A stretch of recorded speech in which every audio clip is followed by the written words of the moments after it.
meus queridos irmãos, sejam todos bem-vindos à nossa pré-aula da lição de número 8, onde nós iremos estudar uma igreja que enfrenta os seus problemas.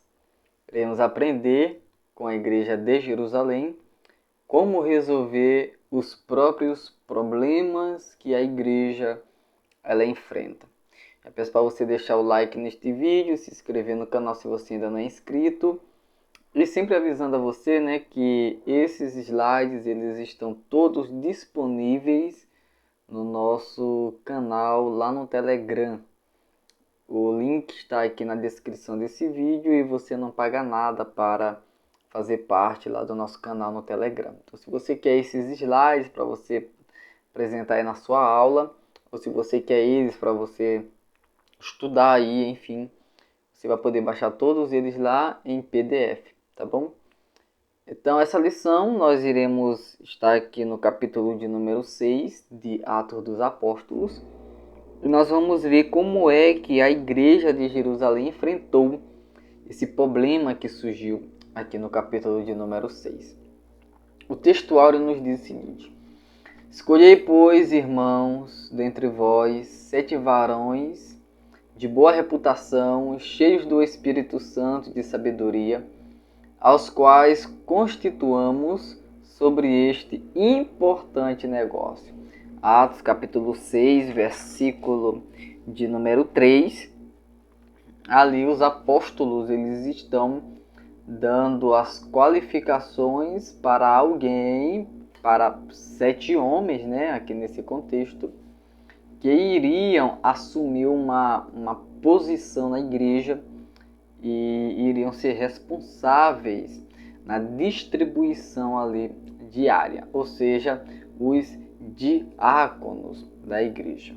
Verdade prática: uma igreja cheia da sabedoria do Espírito Santo age sabiamente para resolver conflitos de relacionamento. É isso que nós iremos ver aqui nessa lição. Leia comigo a introdução dessa lição, que nos diz o seguinte: nesta lição exploraremos a diaconia bíblica, não a diaconia institucional. Nós não iremos ver a questão da diaconia de acordo com denominação A, denominação B, denominação C. Não, nós iremos ver aqui a diaconia bíblica, aquilo que a Bíblia ela vai apresentar sobre a diaconia, que é um ministério, diz o pastor José Gonçalves, essencial de serviço na igreja, que nos ensina sobre o serviço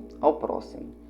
A Bíblia, ela nos mostra que a igreja, mesmo em seus primórdios, enfrentava desafios, e isso ficou claro desde a primeira lição. Que a igreja, ela tinha desafios, ela tinha seus problemas, e nós já conseguimos ver algum deles, e aqui nós estamos vendo mais um. Mas em busca de soluções, a busca por soluções em Deus era fundamental. A criação do ministério dos diáconos não foi para estabelecer uma hierarquia. Ok? Isso aqui é interessante. Os apóstolos, guiados ali pelo Espírito Santo, eles não criaram esse ministério a fim de criar uma hierarquia na igreja. Apóstolos primeiro, depois dos apóstolos os diáconos, e depois dos diáconos vamos chamar aqui assim de leigos. Não, os apóstolos eles não tinham isso em mente, de criar uma hierarquia. Esse ministério foi estabelecido para organizar o serviço social na igreja, mostrando que todos os líderes são chamados para servir e não para ser servido. Inclusive, eu falo isso, deixa eu apresentar aqui para vocês, eu não sei se eu já apresentei alguma pré-aula aqui, esse livro aqui, de minha autoria, para a glória de Deus, A Arte da Liderança. Veja só, ele tem 300 páginas, e esse livro ele está baseado no livro de Neemias. Nós iremos refletir sobre todos os capítulos de Neemias, e aqui eu falo que o líder ele é chamado para servir e não para ser servido. O que realmente importa no reino de Deus é a disposição em servir, independentemente do cargo ou da tarefa. Muitas pessoas elas não servem porque elas ficam ali esperando cargo, ficam ali esperando algo desse tipo.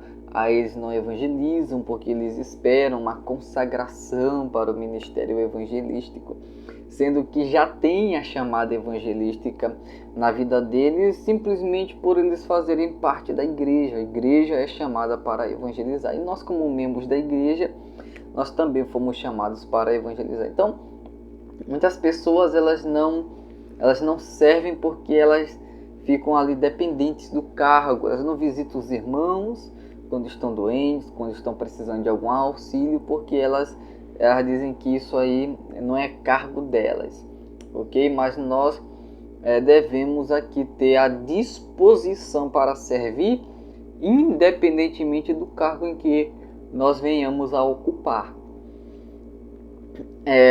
O serviço é a essência do trabalho na igreja.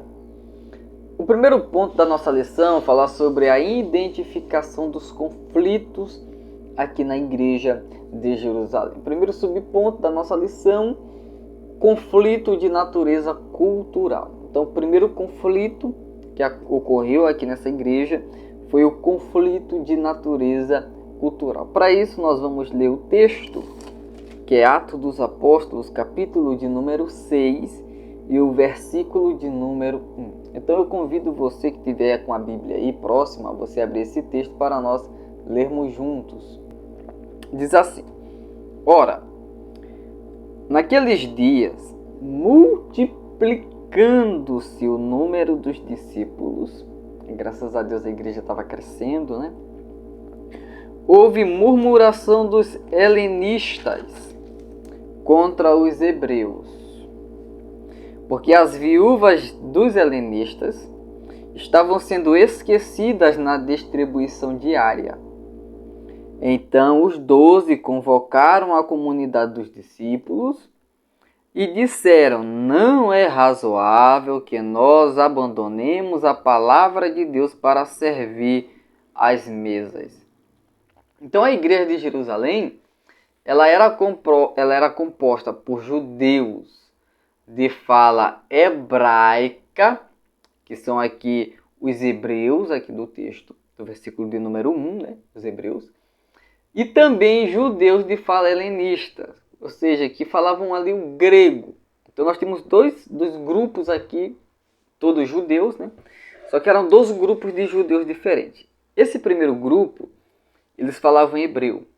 Esse segundo grupo, eles falavam grego, ou seja, eles eram chamados de helenistas. Esse grupo que falava grego começou a reclamar que as suas viúvas estavam sendo esquecidas na distribuição diária. Ou seja, é como se a igreja estivesse fazendo ali um tipo de classificação, e nessa classificação os judeus de fala hebraica eles tinham prioridade, enquanto os judeus de fala helenista eles eram esquecidos, jogados para escanteio. Mas não era isso que realmente estava acontecendo. O que estava acontecendo era um problema ali interno, um problema grande que precisava ser resolvido. Faltava ali uma organização. E claro, isso aqui é normal, a igreja estava começando e esses problemas surgem, mas aí com o problema sendo exposto, com a liderança sabendo que o problema existe, então a liderança precisava fazer alguma coisa. Continuando a leitura, então esse era o problema, só para nos situarmos aqui no contexto histórico. Essa diferença cultural e linguística gerou barreiras que dificultavam a convivência e o relacionamento entre os grupos. Ora, se um grupo fala grego e outro grupo fala hebraico, é claro que essa diferença linguística vai dificultar a convivência e o relacionamento desses dois grupos. Não é que a igreja estava dividida. Não é que a igreja tinha dois grupos de pessoas. A questão é que a igreja ela era formada por pessoas que falavam línguas diferentes, por pessoas que tinham culturas diferentes, por mais que pertencessem ao mesmo povo. Isso acontece também, nós podemos ver isso, só que em uma proporção menor, por exemplo, em nossas próprias congregações. Nós temos pessoas que foram criadas em uma família de um jeito, nós temos pessoas que foram criadas em outra família de outro jeito completamente diferente, nós temos pessoas que foram criadas em outra família completamente diferente, nós temos pessoas que foram criadas com os avós, nós temos pessoas que foram criadas somente com o pai, nós temos pessoas que foram criadas somente com a mãe, nós temos pessoas que foram criadas com o pai e com a mãe ali juntos dando apoio. Então nós temos pessoas que cresceram, aprenderam, se desenvolveram em contextos familiares, contextos culturais diferentes, por mais que pertencessem ali ao mesmo bairro, ao mesmo povoado, a uma mesma cidade, mas eles cresceram em ambientes totalmente diferentes. Aí essas pessoas que cresceram em diferentes ambientes, eles vão e se convertem e passam a conviver ali em uma mesma igreja.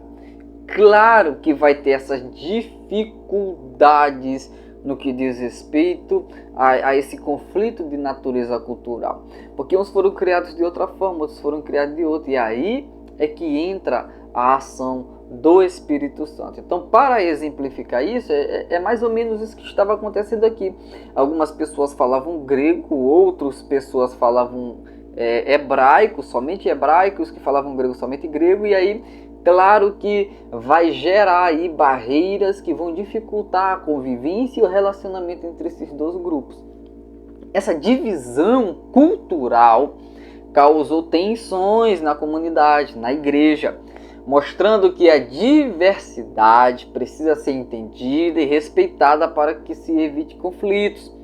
Então essa diversidade, essa individualidade das pessoas, ela precisa ser entendida pela liderança, precisa ser respeitada e dessa forma os conflitos eles vão ser evitados. Claro que nós precisamos também de um direcionamento do Espírito Santo para que os problemas que forem surgindo ali possam ser contornados, possam ser resolvidos e assim a igreja continue crescendo, saudável na graça e no conhecimento do nosso Senhor Jesus Cristo. Então, o primeiro conflito aqui era um conflito de natureza cultural. Justamente esse aí que nós estamos aqui falando. Agora, o segundo conflito era um conflito de natureza social.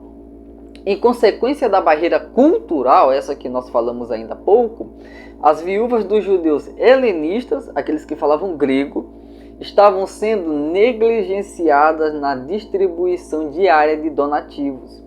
Isso revela um problema social sério dentro da igreja, mostrando que nem todos eram atendidos com justiça e equidade. Então, a reclamação ali era que os judeus helenistas, os judeus que falavam grego, eles estavam sendo injustiçados na distribuição diária. As suas viúvas estavam sendo injustiçadas.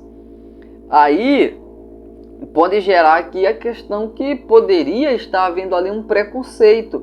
Não que isso realmente tivesse acontecendo na igreja. Lembremos-nos que a igreja estava crescendo, o número de cristãos estava aumentando de uma maneira significativa, de uma maneira rápida. As pessoas estavam se congregando, as pessoas estavam ali juntas. E na distribuição diária, é claro que isso aqui, se não fosse um trabalho coordenado, se não tivesse pessoas responsáveis por esse trabalho, esse problema iria acontecer como aconteceu. Então isso aí revela um problema social sério dentro da igreja. Isso aí está revelando. A igreja, além de ser um organismo espiritual, ela é também uma organização. Então a igreja é um organismo, mas a igreja também é uma organização que deve cuidar das necessidades sociais do seu povo. Então a igreja precisa cuidar das necessidades espirituais das pessoas, isso aqui é inegável. As pessoas precisam ali ter um apoio espiritual. As pessoas, quando elas estão ali juntas, congregando-se, elas precisam ter um apoio espiritual da igreja, a palavra, o jejum, oração, momentos de comunhão, isso aqui é inegável. Mas a igreja também não pode negligenciar a questão social dela, isso aí é bíblico.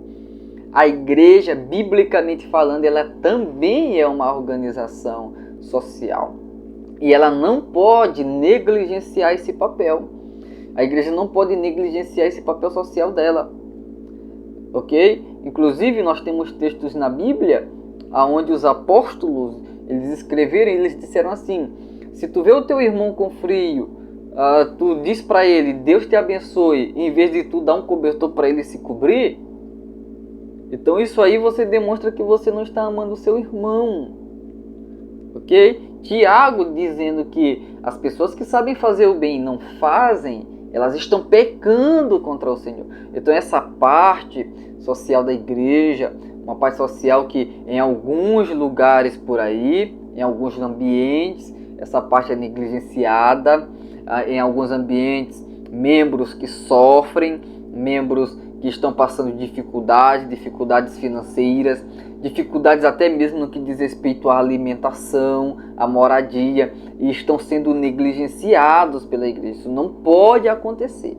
A igreja não pode negligenciar esse seu papel social de jeito nenhum. De maneira alguma a igreja tem que fazer isso. Aqui na região onde eu moro, hora ou outra, quando tem alguma pessoa passando algum tipo de necessidade, a igreja se ajunta, a igreja faz uma cesta básica, leva para essa pessoa. Nós não divulgamos isso nas redes sociais da igreja, até por causa também da questão que as pessoas podem ficar constrangidas, né? Mas a igreja não faz isso, mas a igreja, ela, hora ou outra, ela faz uma questão dessa. Só que não falo somente disso, não falo somente de distribuição de cestas básicas. Ok? A igreja tem que olhar com mais cuidado para essa área social. Inclusive, eu acredito que as congregações deveriam ter um departamento ali responsável por cuidar dessas questões sociais da igreja. Ok? Porque aí vai evitar essa questão justamente que estava acontecendo aqui em Atos dos Apóstolos, capítulo de número 6. Você tem alguma experiência quanto a isso? Conte aqui nos comentários para nós sermos também inteirados sobre essas questões e assim estarmos aprendendo. Como é que tem sido feito aí as ações sociais na igreja aí onde você congrega? Como é que tem acontecido essa questão? Como é que a igreja onde você congrega olha para esse lado social? Conte aqui para a gente nos comentários, em nome de Jesus, e aí a gente vai aprendendo com vocês aí, vocês vão aprendendo com a gente aqui, e assim nós vamos nos aperfeiçoando na caminhada cristã para a glória do nosso Senhor e Salvador Jesus Cristo. Qual é a prioridade? É comum pensar que o cristão deve focar apenas no lado espiritual e ignorar as necessidades sociais das pessoas. Isso é muito comum. Irmãos, isso aqui é muito comum. É muito comum isso aqui acontecer. Analisa quantas ações sociais nós temos feito, por exemplo, nos últimos anos na nossa igreja. Tem igrejas que elas fazem regularmente ali uma ação social. Uma ação social para um bairro, levar ação social para um povoado que está necessitando. Mas tem igrejas que nunca fizeram uma ação social onde elas estão estabelecidas. Tem igrejas que nunca fizeram uma mobilização social para isso. Eu conheço irmãos aqui no campo onde eu congrego, que eles possuíam um grupo de pessoas que eles ajudam na questão de construção civil. Fiquei sabendo esses dias, isso alegrou muito meu coração, inclusive que Deus continue abençoando esses irmãos aí. eles têm um grupo de homens, e às vezes um irmão, ele está construindo, está fazendo uma construção, está fazendo uma casa, fazendo ali alguma coisa desse tipo, construção civil, né? E aí ele está com uma dificuldade financeira, que nós sabemos como é essa questão de construção, principalmente aqui, material de construção por aqui é muito caro. E aí as pessoas às vezes podem se pegar em um aperto, e aí não tem condições, né, de falar com mais pedreiros, aí é um pedreiro e a pessoa mesmo, ou se não a pessoa que é pedreira ela mesmo faz, e aí é assim que é com muita dificuldade. Esses irmãos, eles olhando isso, eles criaram um grupo, e nesse grupo tem pedreiros, tem ajudantes de pedreiros, e quando alguém está fazendo algum tipo de construção como essa, e ele pede a ajuda desses irmãos eles disponibilizam um dia, dentro ali da agenda deles, logicamente, eles disponibilizam um dia e vão ajudar essa pessoa gratuitamente, não cobram nada. A pessoa, claro, que vai ter que ver ali a questão da alimentação para esses irmãos que estão indo lá trabalhar, né? Eles passam o dia todo lá. Aí eles vão, trabalham e ajudam a pessoa. Agora imagina, você está construindo uma casa do zero, aí você tem, lá está construindo um pedreiro e tudo mais, aí de repente chegam lá 4 ou 5 pedreiros. Imagina a quantidade de serviço que será feito em um dia por 4, 5, 6 pedreiros que sejam, além dos ajudantes que estão ali trabalhando, e mais a alegria que isso vai levar para esse lugar, porque afinal de contas as pessoas estão ali em comunhão, então são irmãos que estão ali, estão também sendo edificados, conversando sobre o reino, conversando sobre Jesus, e está tendo ali uma comunhão muito boa. Então a igreja não pode ignorar as necessidades sociais da pessoa, a igreja não pode ignorar esse seu lado social. A Bíblia ensina que não podemos privilegiar a esfera espiritual em detrimento da social e nem a social em detrimento da espiritual. Deve haver um equilíbrio entre a questão espiritual e a questão social da igreja. Cuidar dos necessitados é parte essencial na adoração e na missão cristã. Como mostram, por exemplo, Isaías 58, Mateus capítulo 25, o equilíbrio entre oração, pregação e ação social é fundamental. Na minha congregação local onde eu estou, para a glória de Deus, estou servindo ao Senhor, na minha congregação local, nós, antes da pandemia, depois que veio a pandemia mudou tudo aí, né? Os trabalhos e tudo. Antes da pandemia nós fazíamos todo ano, nós fazíamos uma cruzada evangelística de 2 noites. Primeira noite nós fazíamos ali a abertura e tudo mais, e sempre no segundo dia da cruzada evangelística nós fazíamos uma ação social. Aí levava cabeleireiro e outros profissionais dessas áreas, eles faziam uma ação social ali e era impactante no povoado. O povoado era impactado por causa disso, porque a igreja mostrava se preocupar com esse lado das pessoas.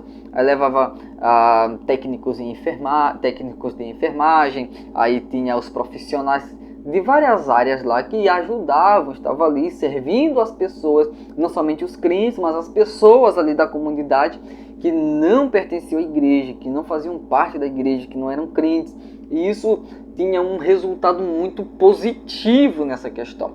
Então a igreja ela deve equilibrar essa questão: pregação, oração e ação social, como nós vemos aqui em Atos dos Apóstolos, capítulo de número 6. Isso aqui é importante, isso aqui é interessante nós pensarmos mais sobre isso. Ok? Então qual é a prioridade? A prioridade é o equilíbrio entre oração, pregação e ação social. O que os apóstolos disseram, nós não podemos deixar o ministério da oração e da pregação, mas nós também não podemos negligenciar a ação social. Então nós vamos nos dedicar à oração e à pregação da palavra, e nós vamos escolher aqui 7 irmãos para cuidarem da questão da ação social da igreja, e assim o serviço vai ficar equilibrado, o ministério vai ficar equilibrado e a igreja continuará avançando para a glória do Senhor nosso Deus. Nosso segundo ponto, falar sobre a delegação de tarefas, delegar autoridade. Isso é interessante e importante na igreja.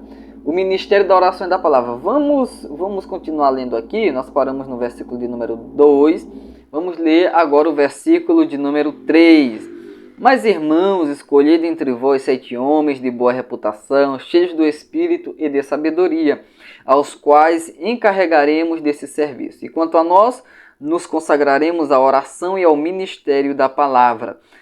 O parecer agradou a toda a comunidade e elegeram Estevão, homem cheio de fé e do Espírito Santo, Filipe, Procoro, Nicanor, Timão, Pármenas e Nicolau, prosélito de Antioquia, apresentando-nos perante os apóstolos, e estes, orando, lhes impuseram as mãos. Crescia a palavra do Senhor, e em Jerusalém se multiplicava o número dos discípulos. Também muitíssimos sacerdotes obedeciam à fé. Então você vê aqui que aqui tem a questão da delegação de autoridade, a delegação de tarefas. Ninguém consegue fazer a obra de Deus sozinho.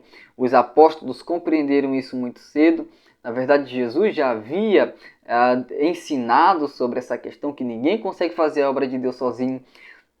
Quando Jesus enviou os apóstolos para evangelizar, Jesus não os mandou sozinhos, Jesus os mandou de 2 em 2, já mostrando para eles a importância do companheirismo. Então ninguém vai conseguir fazer a obra de Deus sozinho. A igreja precisa ser constituída de companheiros, de pessoas que estão ali para servir ao Senhor Jesus e ajudar no que for preciso para o bem da igreja do Senhor. Os apóstolos perceberam que não poderiam resolver todos os problemas sozinhos, pois precisavam dedicar-se integralmente à oração e à pregação da palavra de Deus. Se os apóstolos eles deixassem a parte de pregação, da oração, e se voltassem para resolver esses problemas aqui, e no caso eles serem a solução do problema, como é que ficaria a pregação da palavra? Então eles não poderiam ficar servindo aqui às mesas, exercendo o ministério de diaconia, sem negligenciar a outra parte.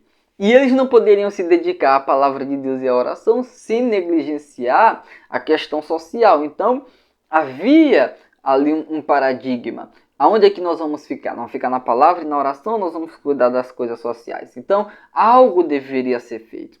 E para que a igreja ela não fosse prejudicada nem de um lado e nem de um outro lado, a melhor solução encontrada foi a delegação de tarefas. Ok? Assim, os apóstolos eles reconheceram que o serviço social exigia atenção especial para que a missão da igreja fosse cumprida integralmente. Então, eles perceberam que essa questão era importante na igreja, que eles precisavam fazer alguma coisa, mesmo que eles mesmos não pudessem deixar o ministério aqui da palavra e da oração. Então eles tinham que continuar no ministério da palavra, eles tinham que continuar se consagrando à oração, mas eles não podiam negligenciar a questão de servir as mesas da parte social da igreja. Indo aqui para o nosso segundo subponto, não há conflitos entre tarefas. Não há conflito entre tarefas. Não existe uma oposição entre o ministério da oração e da pregação e o serviço social, como se um combatesse contra o outro, como que tivéssemos de julgar qual é que é o mais importante, qual é que a igreja deve valorizar mais. Não, ambos são importantes, não há conflito entre tarefas.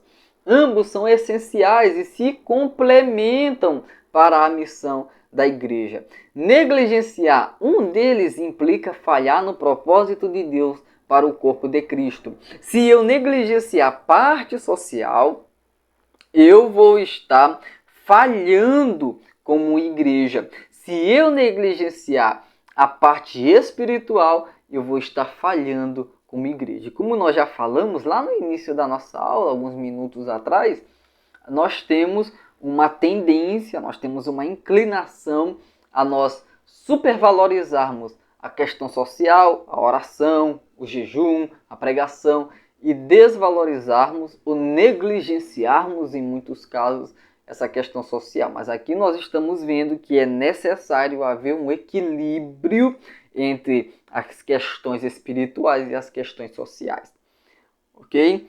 E fazer um sem fazer o outro é prejudicial para a obra de Deus. É preciso haver um equilíbrio, é preciso a igreja olhar para os dois lados. Não tem como, eu que sou, por exemplo, sou líder da igreja, eu não tenho como cuidar das duas coisas. Então faça como fez os apóstolos aqui em Atos capítulo 6. Delegue tarefas para que outras pessoas possam ajudar também nessa questão. Aqui na nossa congregação nós trabalhamos por departamentos. Temos o departamento de senhores, o departamento de senhoras, o departamento de jovens. E nós trabalhamos aqui por departamentos. Ok? E um departamento ajuda o outro departamento nas suas atividades. O que é isso? É delegação de tarefas. Às vezes tem a questão de um serviço que vai ser feito na igreja e aí esse serviço será feito pelo departamento feminino. Aí o departamento masculino ele também vai para ajudar as irmãs a fazerem esse serviço. Vão limpar a igreja e vão ali estar ornamentando o templo. Aí os irmãos vão lá para ajudar, para serem úteis em alguma questão. Então é necessário haver essa cooperação entre os dois lados e também é necessário olharmos para esses dois lados com muito carinho, muito amor, muita atenção, e tendo em mente no nosso coração que fazer ambos é fazer a obra de Deus, é fazer a missão da igreja, a missão que o Senhor nos confiou. Nosso terceiro ponto, nós vamos falar sobre a diaconia. Foi instituído um ministério específico para cuidar das necessidades sociais da igreja, a diaconia. Os apóstolos escolheram 7 homens de boa reputação, cheios do Espírito Santo e de sabedoria para exercer esse serviço. Então é interessante nós observar. É necessário nós vermos aqui que, pelo o que o texto bíblico nos informa, isso aqui não foi algo arbitrário dos apóstolos. Veja que eles ouviram o problema, pensaram sobre o problema, acharam uma solução para o problema, mas eles reuniram a igreja, reuniram o povo, esclareceram a situação para o povo e eles disseram, a Bíblia diz que eles convocaram, no versículo 2 diz então os 12 apóstolos convocaram a comunidade dos discípulos, eles convocaram eles. Deixaram todos cientes, porque poderia haver pessoas ali que não estavam cientes do que estava acontecendo. Então eles reuniram todo mundo e olha o que eles disseram. Depois que falaram com certeza, falaram o problema que estava acontecendo, nós podemos inferir isso do texto. Falaram então os apóstolos: não é razoável que nós abandonemos a palavra de Deus para servir às mesas, servir nessa questão social, da distribuição diária. Mas, irmãos, escolhei dentre vós. A comunidade ela teve uma participação ativa no que diz respeito à constituição dos diáconos. Eles tiveram uma participação ativa, porque ele diz assim: irmãos, escolhei dentre vós. Não foi uma escolha arbitrária dos apóstolos. Eles fizeram a comunidade dos discípulos participantes disso. Veja só, escolhi dentre vós 7 homens de boa reputação, cheios do Espírito e de sabedoria. Vamos ver aqui o que diz aqui. A diaconia não é um ministério inferior, melhor dizendo, mas uma função fundamental para garantir justiça, ordem e amor prático na comunidade. Então, o diácono ele não pode ser visto como alguém que está exercendo ali um ministério menor. Só porque o ministério do diácono, a diaconia, em alguns lugares, não tem tanta visibilidade como, por exemplo, um pregador itinerante. Como, por exemplo, o pastorado mesmo. Mas isso não quer dizer que não seja um ministério importante ou que esse ministério seja inferior. Não, cada ministério tem o seu devido lugar na questão do serviço eclesiástico. Não é um ministério inferior, é uma função fundamental na igreja. O que seria essa igreja se bem aqui não fosse constituídos diáconos? Né? A história, com certeza, desta igreja seria bem diferente. Essa função ela é fundamental para garantir justiça, como nós vimos aqui no registro de Atos 6, ordem e amor prático na comunidade. Dentre esses aqui, nós temos dois que se destacaram, dois diáconos. A história de um está registrada no capítulo 7 de Atos, que é Estevão, e a história do outro está registrada no capítulo 8, que é Filipe, que foram dois diáconos aí que tiveram bastante destaque também por causa da sua questão evangelística. Eles também evangelizaram, eles também pregaram o evangelho, eles também foram grandes instrumentos na mão do Senhor para que almas fossem salvas para a glória de Deus. Partindo aqui para o nosso terceiro e último ponto da nossa lição, seguindo os princípios cristãos. Seguindo os princípios cristãos. Nosso primeiro subponto, privilegiando o caráter.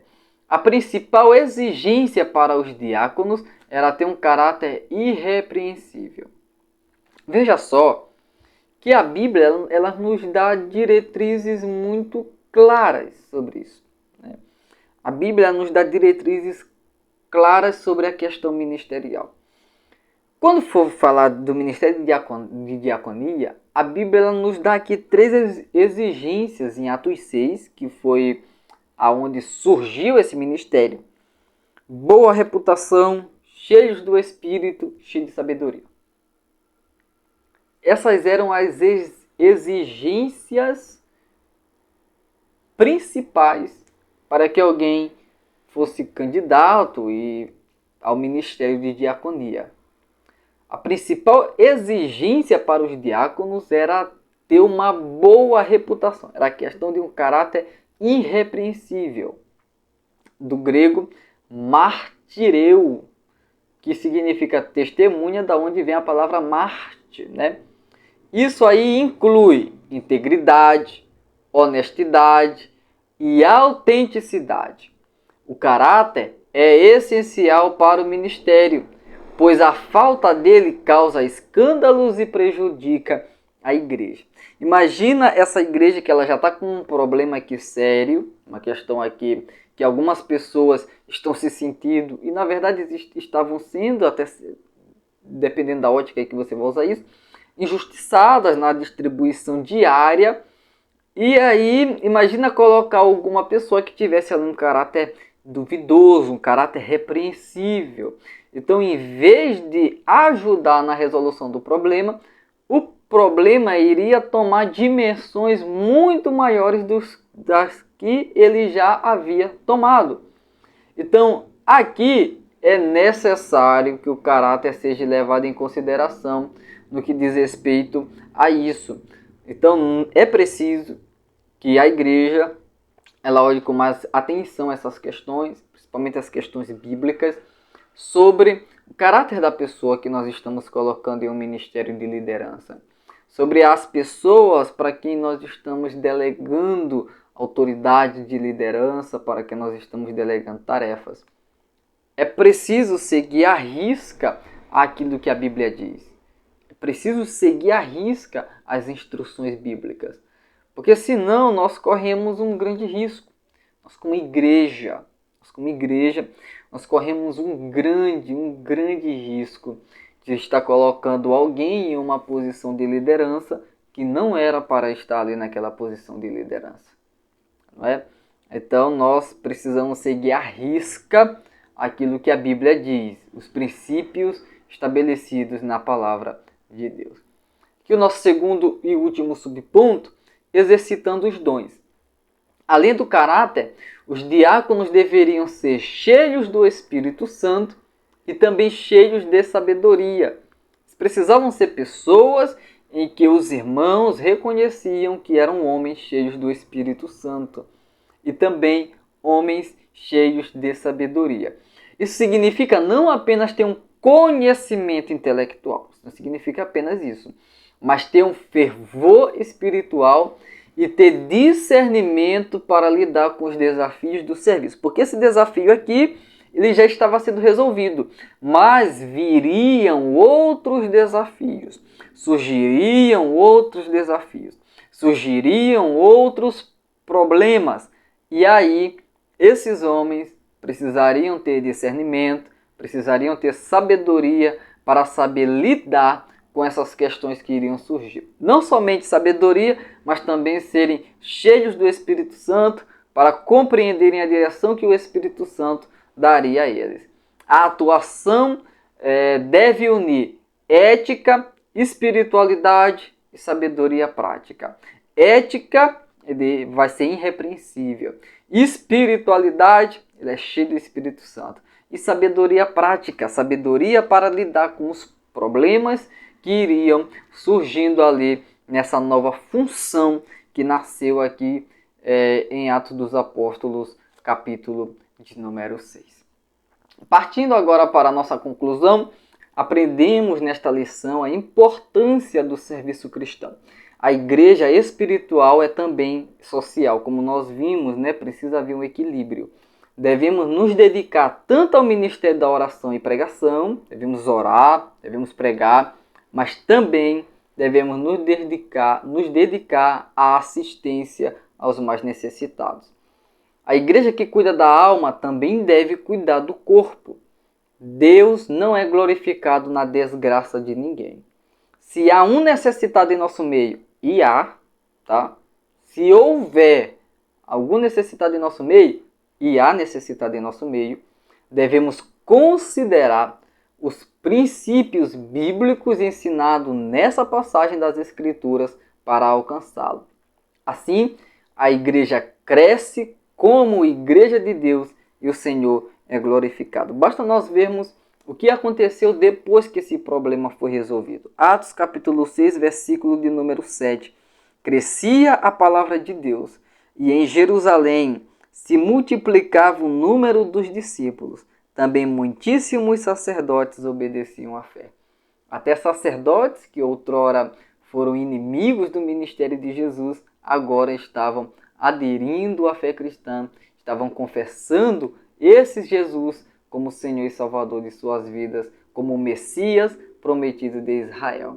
Então que Deus nos ajude a nós sabermos enfrentar os problemas que vão surgindo na nossa igreja local, nessa nossa caminhada cristã, e que o Senhor possa ter misericórdia de nós, possa nos dar graça, possa nos capacitar para que a obra dele continue crescendo e alcançando mais e mais vidas para a honra e para a glória do nome do Senhor Jesus. Então espero que você tenha gostado desta nossa pré-aula, que você tenha aprendido.